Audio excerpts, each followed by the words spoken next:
You want to know what this was really all about?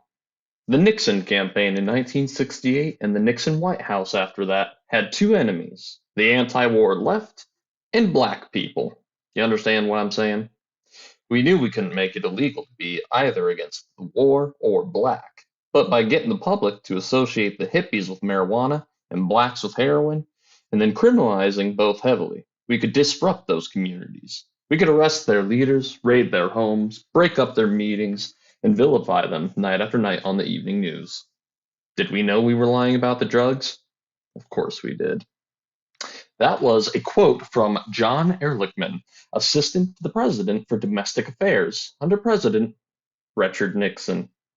I'm Daniel with Fun Fact History here today to talk to you about the history of the war on drugs in the United States. And if you can't tell from that opening quote, it's going to be, well, not very pleasant, considering the war on drugs has cost roughly $51 billion per year of taxpayer money and a cumulative $1 trillion, according to a 2015 estimate by the Drug Policy Alliance and a 2021 University of Pennsylvania research team, respectively. And the war is just an utter failure by design. John Ehrlichman gave that quote to journalist Dan Baum in 1994. Great name, by the way, Dan. But it wasn't published until 2016. It's worth noting that at least one person, German Lopez, claims that historically that quote is simply untrue, while going on to claim in his refutation that yes, Nixon was racist and did hate hippies. Do you really think he would vilify them with drugs and abuse his power for that? Considering Nixon was impeached for breaking the law and having no moral center, and willingly relieved himself of the highest authority in the land due to being investigated for that, that's not the strongest refutation I have ever heard in my lifetime. Nixon did famously begin the crusade against drugs just in time to, coincidentally, utilize the war on drugs to vilify his political enemies and silence minorities, perfectly in keeping with his focus on white voters, aka the silent majority, as it was called in the Times. Now, you may question why I said by design earlier in the video referencing the failure of the war on drugs. That comes from the fact that the United States government has frequently openly endorsed drug trafficking. Operation Just Cause, launched in December of 1989, was actually a U.S. invasion of Panama to depose one General Manuel Noriega. Noriega was the biggest trafficker in South America since the late 1960s, a fact the US government was intimately and factually aware of and ignored because, well, Noriega was providing weapons to anti Marxist Contra groups in Nicaragua for 2 decades. The DEA in 1971 actually attempted to indict Noriega, but they were directly undermined by the CIA, who proceeded to halt the indictment outright and continued funneling several hundreds of thousands of taxpayer dollars per year to Noriega. In 1989, however, that tune changed. A CIA pilot was shot down over Nicaragua, and sensitive documents on board linked Noriega to the CIA.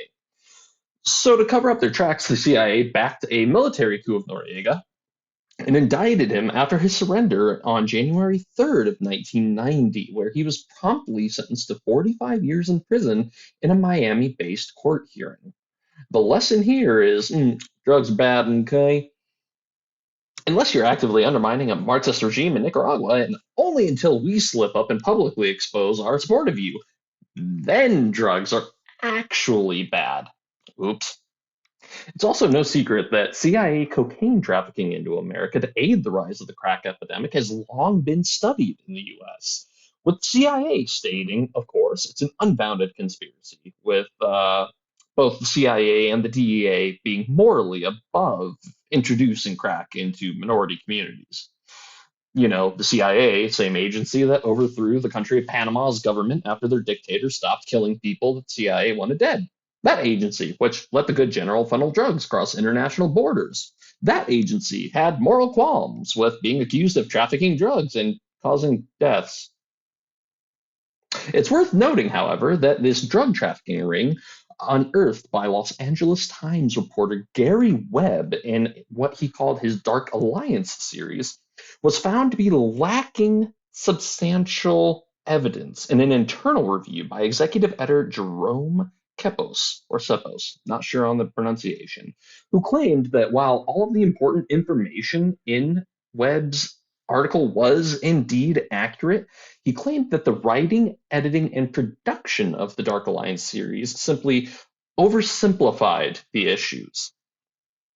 So his reputation said that the substance was correct, but the editing made it completely inaccurate.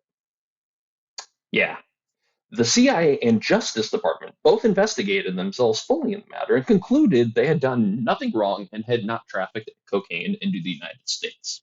On a related note, I have also fully investigated myself when accused of any illegal doings in my life and have concluded that I have never done anything wrong. The difference, however, is I actually don't have a history of supporting military coups in foreign nations when drug trafficking generals stop killing the people I want killed and when they get exposed to being connected with me. So maybe you can take that with a grain or two of salt. So, what actually is the fun fact in all of this, you may be asking yourself?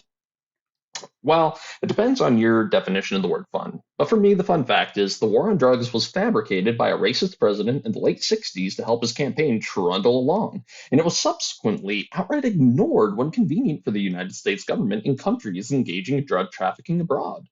And there is a very strong basis of accusation for the US government itself enabling this trafficking of drugs onto home soil. And for what it's worth, the journalist who broke that story died by suicide 8 years after the release of that Dark Alliance series by shooting himself in the head twice. Both were point blank shots that penetrated through his entire skull. That's a little weird. But I'm only a historian. I'm not anatomically potent, so who knows? Your key takeaway from the video should be the following highlights, though. John Ehrlichman admitted to a journalist that the war on drugs was a complete fabrication used to justify violence and vilification of political enemies. The US government aided drug traffickers for several decades and stepped in to prevent their deposing when useful to them. The war on drugs has cost taxpayers in the United States well over $1 trillion over the past 60 years almost. And finally, the best fun fact is that the war on drugs has objectively failed. It is an outright failure. In 2019 alone, 70,630 people died of opioid drug overdoses, all of which was obtained legally through pharmaceutical companies that promised opioids were not addictive in the late 90s. They stated that. Marijuana is a clinically proven replacement for opioids as far as pain killing properties go, but is still not legal in most states because the opioids have too much value. 745,000 people used heroin from 2019 to 2020. 1.6 million had an opioid use disorder in that time. 48,006 deaths were attributed to synthetic opioid overdose from June of 2019 to June 2020. 10.1 million people misused prescription opioids, 2 million people used meth, and 14,480 people died from heroin overdose from June 2019 to June 2020. So, yeah, I'd say that's a failure, wouldn't you? A 53-year-long war, whose conception was admitted to be a fallacious red herring, has caused this much pain and suffering and money, and probably won't end until well into my lifetime or after I'm dead. That's a fun fact, right? For all of my sources in this video, I will link those down in the description box below. It is worth noting that all of my sources are pretty well vetted, coming from CNBC, CNN, Web Archive on the Dark Alliance series that features quotes from the editor that was in charge and stated that it was inaccurately edited. Drug data coming directly from government funded agencies providing objective raw data and wonderful pieces of research into the CIA, drugs, and the press. The name of the book by Alexander Cockburn and Jeffrey St. Clair. And in general, I will leave a link below in the box to the drugpolicy.org site that has a brief history of the drug war. I chose this video topic specifically because it is historically relevant and it is important in my mind to be aware of these facts. If you're living in America, your taxpayer dollars fund this. and it's failing. I don't know about you, but if I sit down and just start throwing money into a hole and bad things start happening, I like knowing why that occurred. So hopefully you find this illuminating, and maybe it'll be fun for a party trick to quote all those statistics of how many people die of horrible, painful deaths from opioid abuse. Or maybe it'll just depress you and hopefully spurn you to be more aware of the world around you. Regardless, I hope you enjoyed the video. If you did, please like, subscribe, click that bell so you can see future videos of maybe more strictly historical data. But until then, I'm Daniel. This has been Fun Fact History. Have a great day.